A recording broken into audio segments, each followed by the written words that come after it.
So, so take us back 10 years, even sort of around the 9/11 time. Well, actually, probably a step before that is you have had a conviction, I guess, for a long time, about how to deal with conflict, or on a world scale, or a country versus country scale. You've had an opinion on that for some time. Yeah, well, I probably had lots of opinions on it growing up. I have a conviction now, and I'll talk about the difference there. When I went to university, I took the history of warfare very specifically because I knew that I wasn't ever probably going to be in a war, and I wanted to know that had driven a lot of world history and what it was that would really convince whole generations of men to go and fight and kill and die. I had no real convictions at that point. I just had probably some opinions, but most of them based around Western evangelical Christianity, in which there aren't very many convictions around not killing people in war. So I was just studying war kind of for the psychological basis of it and the historical basis of it. So I got quite educated around war and around what just war is, around the different technologies of war and so on, and the philosophy of war, but didn't really carry any strong convictions to the table.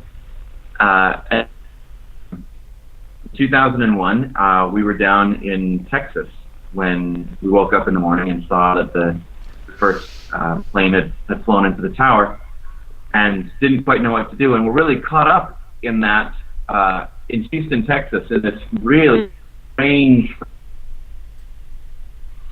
of deep sadness and fear and anger, and the ammunition shops in Houston. I remember a report going out saying that they'd run out of ammo, which in Houston, Texas is something. And there was American flags in every house, and people were doing drive-by shootings at mosques and Sikh temples, and it's just a very fearful and dangerous. And we came back to Canada, and I remember just still trying to figure out what all that meant. I still had no real strong convictions on things. And it wasn't until I was actually at a Salvation Army camp, at a youth conference, and it was the night that the Coalition of the Willing, or really the U.S.-led forces, invaded Iraq for the second time. And just really being aware that this was not just what was happening. Yeah, taking nothing away from the injustice of that what was going on here was not an appropriate godly response. And then hearing some of the rhetoric around it all, and around 9/11, where announcements were being made that the Operation Infinite Justice, as it was being called, was going to have the aim of eradicating evil from the world. And I really thought that's quite a claim, and was quite aware at that point. That was really forming my conviction that no operation undertaken any nation, was going to effect infinite justice or was going to eradicate evil.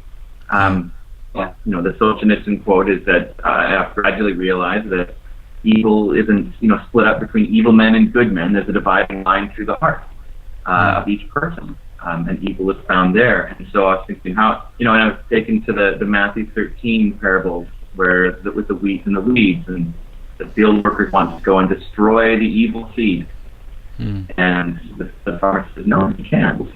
You can't go and do that because you will just do that which is bad. And so that was really the moment, the second invasion of Iraq, where I really started to grow this conviction that this was not an appropriate Christian reaction. That this was the reaction of the world, but not a godly reaction. And it was being undertaken by Christians in the name of God, and that was being thrown around a lot. but I could not see it as a godly action.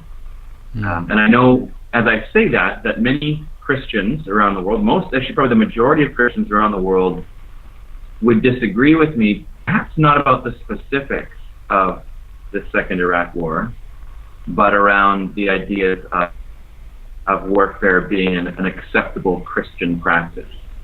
And so I know I'm in the minority there, but I'm comfortable and confident in that minority place, realizing that it's not it's not something to say that we make friends, really, but I think it has to be said that this was not appropriate. This was not a godly action. It's a war. It was also not. A lot of people sort of discredit pacifists or those who are committed to nonviolence as naive, not really involved in the real world realities. And I think that's maybe sometimes, that's true of some. They're idealists and just want everybody to get along, and that's maybe not going to happen. But I was aware, having studied the history of warfare and the history of terrorism, that the response to terrorism is pretty important, and the desired response from terrorists is warfare. Their desired reaction is violence. Terrorism happens when you have a small group of people who one way to approach the situation, and they're wrong and it's evil. But the only way to try action that is so heinous, that is so provocative, that the big power that they're trying to deal with, in this case the United States, is sort of the empire of the West, has no choice but to respond violently.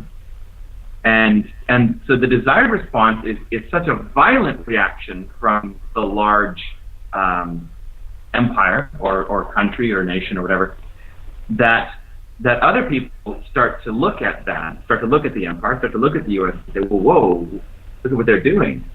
Look at the violence that they're engaging in. And what it does is it creates a unity amongst people who were not extremists before, but who weren't united before, but soon become that. And I remember a lot of rhetoric around 9/11 saying, well, why do these people hate us so much? Why do they hate us? And there was anger and hatred towards the West, but nothing like now. Nothing like that which has been created. And I don't know if people remember the sort of typical phrase. It almost became a catchphrase and then a bit of a if this or this or this happens, then the terrorists have won.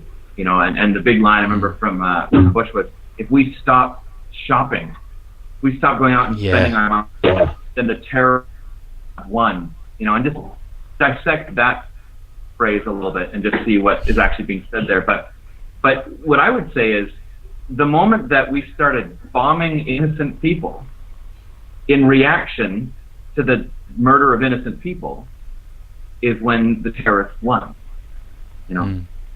So a lot of people will look at today, or last night, I suppose, the death of Osama bin Laden as a victory. And some people say, well, I guess now the war is over. Well, no, the war isn't over, because the war wasn't against Osama bin Laden. It never really was.